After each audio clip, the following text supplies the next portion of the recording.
I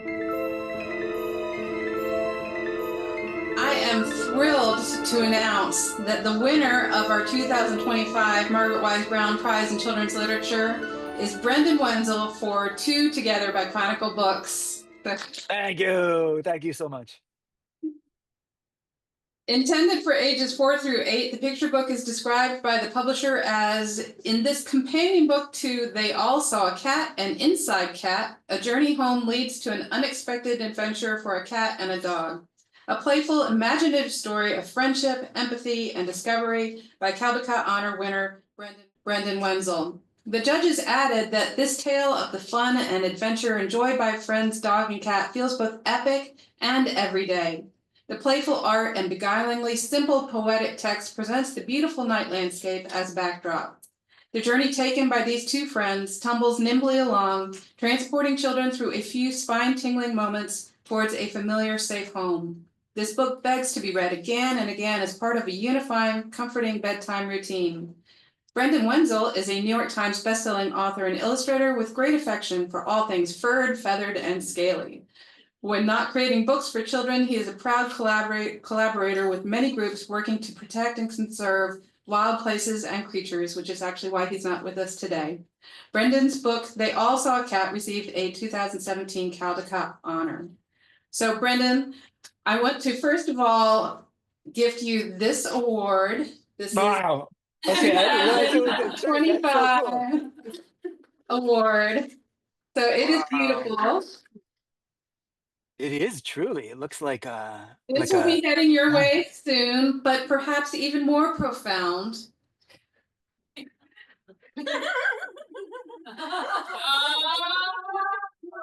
Wow. Wow, wow, wow. That's cool. What did you make Okay. this out of? So Ashley Wolf has done about 60 characters, children's book characters that get spread around campus every summer at Hollins Wow. University.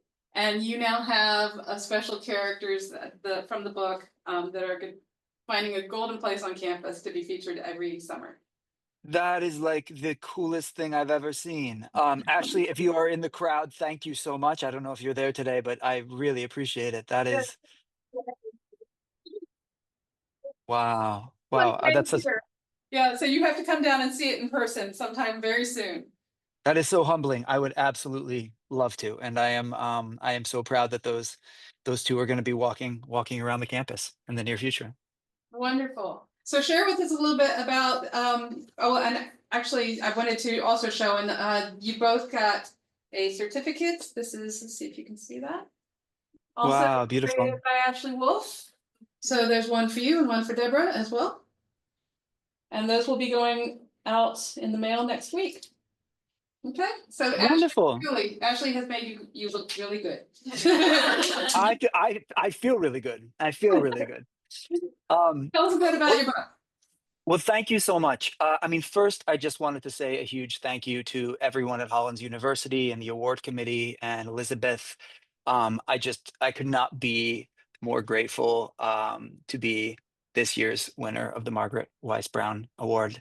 I'm so sorry that I could not be with you all in person. I had committed to an event at a place-based education school that I am really involved with. I was reading a little bit about Margaret Weiss Brown this week, and for a second I knew she went to the Kew Forest School, and I thought for a second, oh, she went to a forest school. That the school I'm at right now is a forest kindergarten, and I got so excited, and then I realized that it was a different kind of forest school. Um, anyway, if I really didn't want to let the kids down, otherwise I would have entirely been down there with you. So thank you so much for the invitation. Before I tell you a little bit about my book, I was just hoping to say a little bit about what Margaret Weiss Brown's work has meant to me. Um, you know, I've always loved her books, but I also just wanted to touch on the fact that um, I feel like she's taught me so much about writing for children, and this was a really wonderful opportunity to kind of step away and really think about what I've kind of picked up from reading her work. And I think just revisiting some of her titles, I was thinking about not just her incredible language, but the space around the words and how much how much reading her has taught me about the use of that space in working and making work for kids. And when I say the space around the words, I'm of course not just referencing the pictures, although of course, as an illustrator, I do think those matter. Um, but I guess what I'm talking about is the space that her words left room for. She really, for her work, she just cultivated such atmosphere in everything she made, and I feel like um, she kind of created books where you could almost like feel your breath. You really felt like you could kind of inhabit them, which is really, really such a gift. Um, and I feel like, especially for kids, that just leaves them space where they can wander around and they can kind of find their own threads of meaning. Um, and leaving some things unsaid and leaving that room is just so important. And yeah, this has had like a really profound influence on like how I write and how I approach making books. And it, you know, it's I love in picture books when you don't always explain everything. You leave room and you trust a child and you trust them to step in and kind of make it their own. And I feel like no one did that better than Margaret Wise Brown. Um, uh, and so Yeah, and as somebody whose brain like runs in 3,000 directions at once all the time, and I'm constantly rearranging and racing and forgetting and finishing, not completing thoughts, that reminder to like slow down and to notice and to listen has been just absolutely crucial. So yeah, so her work means so much to me, and I could not be more honored to get this award. I just quickly also want to say a big thanks to my agent, Steve Malk, my two incredible editors, Jeannie So and Victoria Rock at Chronicle, and the brilliant designer, Jennifer Tolo Pierce, who has worked with me on all my books and made this book totally what it is. So I just wanted to throw their names in the ring as well, because of course, when we work on picture books, we don't just work on them on our own. It's this whole team of people who bring something. So it's always nice to acknowledge that. Um, so, uh, how much, I know we're at the end of the day here. How much are you interested in hearing about this book? Should we do a reading? Would you like to hear more about it? Would you like me to leave some room for questions? What sounds good I know All you of all that. live them. Two together headed home, cat and dog, bell and bone, for a moment, for a day, two together on their way. And here we have our two protagonists moving through the world, and their puddle that they just saw the reflection in is off there in the distance. Two together, much to see, unknown sounds, smells on trees. Side by side, along the road. Two together, almost home.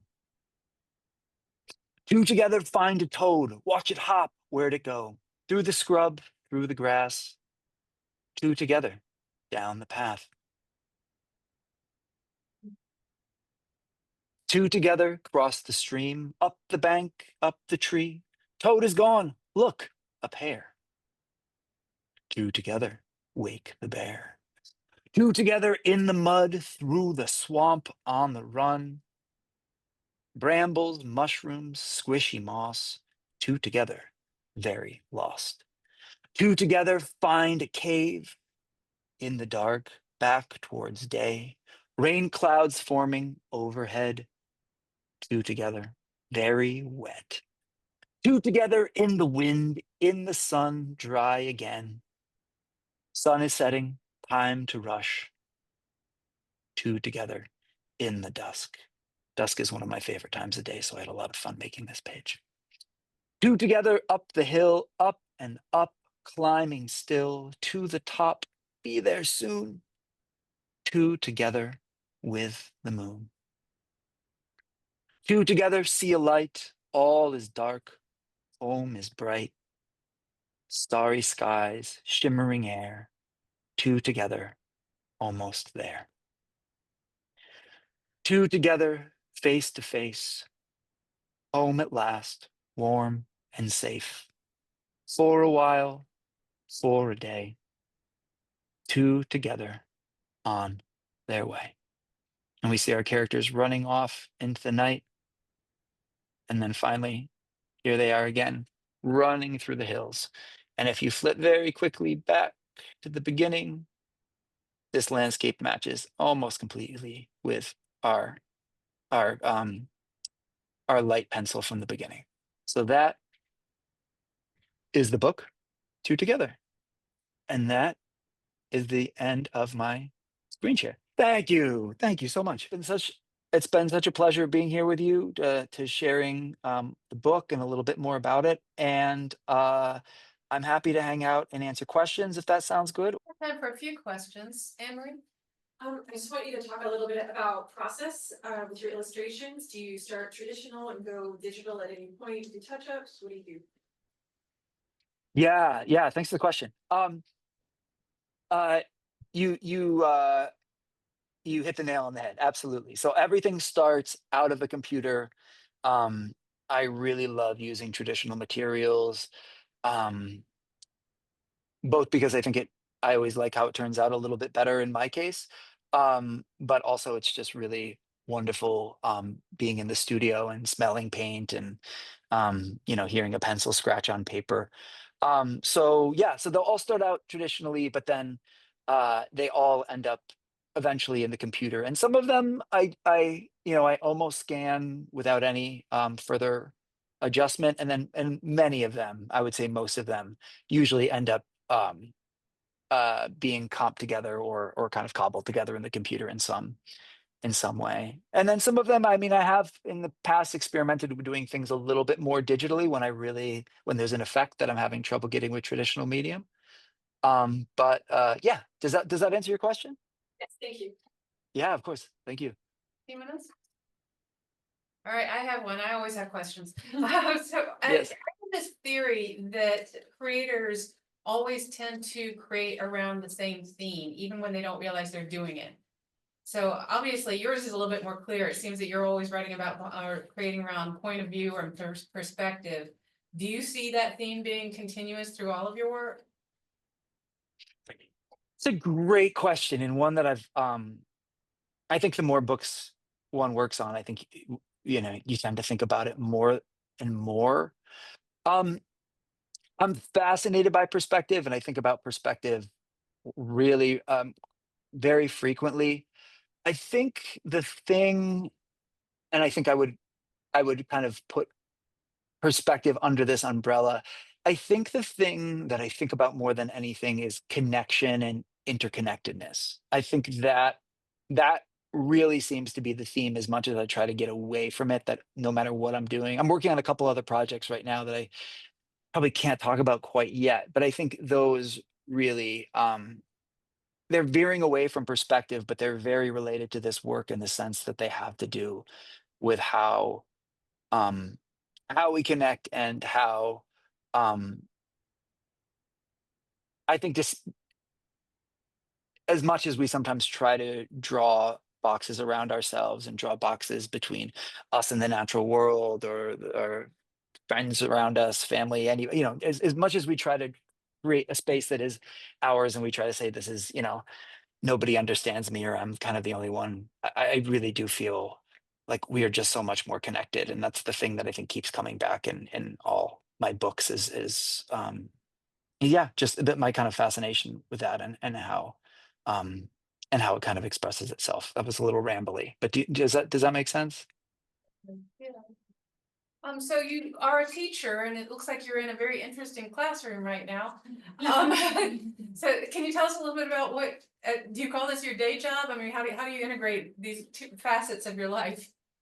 No, I appreciate you calling me a teacher. I am not a teacher. I work with children occasionally, and having had many friends who are teachers and a mother who was an art teacher for 25 years. Teachers are superheroes, and I wish I had the patience and bravery to face a room full of kids every single day. I I am sort of a I I love to hang out with kids, and I love to share with kids, and I love to do school visits, but I don't do it every day. So right now I am in this really, actually I'll show you. I am in it's very appropriate. I am in a yurt, and I am in the library of a school in Maine that I am on the board of called the Community School of Place-Based Education. Um, and the community school was started by a dear friend of mine named Jasmine Smith, who is a superhero teacher. And she spent years working on all sorts of uh, in many teaching modalities. She worked in Montessori for a while. She's actually driving by in a van right now. And she started a place-based school in Maine. And so it's one of the coolest places I've ever been. There's about 40 kids, and they are more or less outside 90% of the time, rain or shine.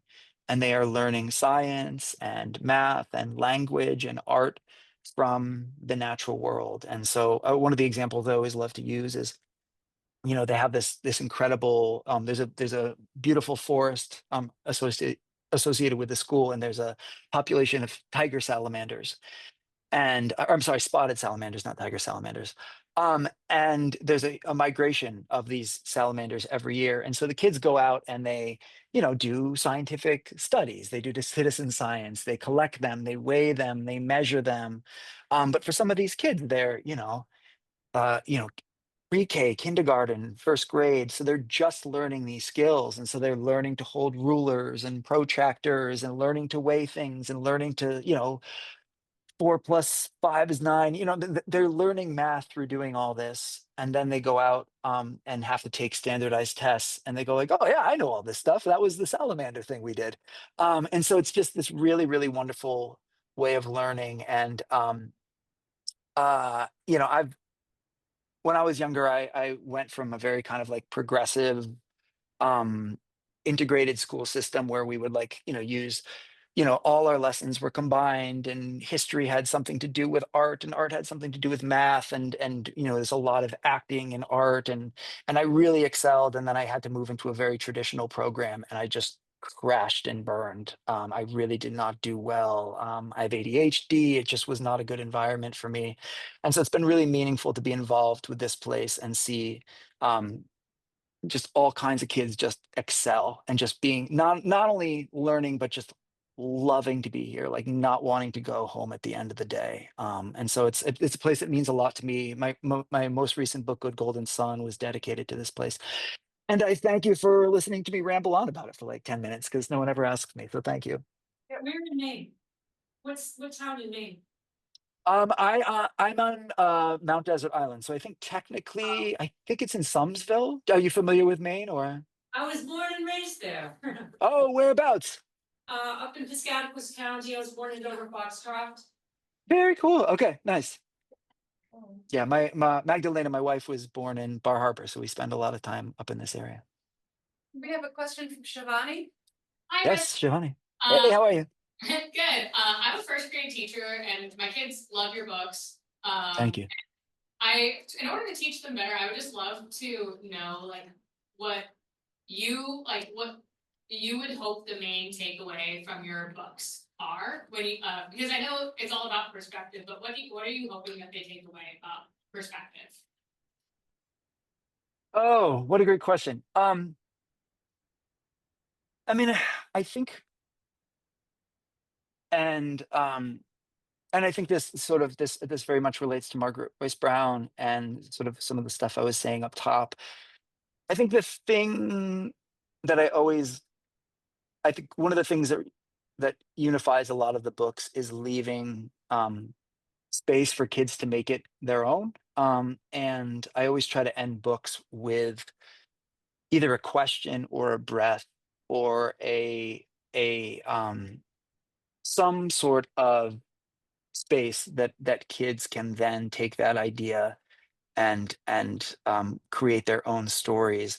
I mean, saying anything in books scares the absolute daylights out of me. Like I'm so hesitant to ever be, didactic or moralistic. I don't have I don't, I'm not, I don't know if you can tell from talking to me, but I'm not a very wise person. I don't really have anything to impart. I'm fascinated by this stuff. I'm fascinated with the fact that you know, we all share this world, that my wife and I stand next to each other and we have completely different experiences and still have patience and love for each other despite, so many, like, despite, really missing each other in a lot of ways sometimes. And so I'm rambling on, but yeah, I think more than anything, I just want kids to write whatever the next chapter of all these books will be, because I think their thoughts on perspective, their thoughts on connection, um, hopefully are going to be like 1,000 times more interesting I could ever come up with. And so I think it's leaving them space that they can take it and make it their own and let it kind of take shape in their world. All right, Brendan, thank you so much. And again, congratulations on being our 2025 Margaret Wise Brown Prize winner. We really appreciate it. I could not be more honored. Thank you so much. It's been such a pleasure being with you all here today. And yeah, again, so sorry I couldn't be down there. And I hope one of these days to visit campus and see those incredible dog and cat sculptures I just got a glimpse of.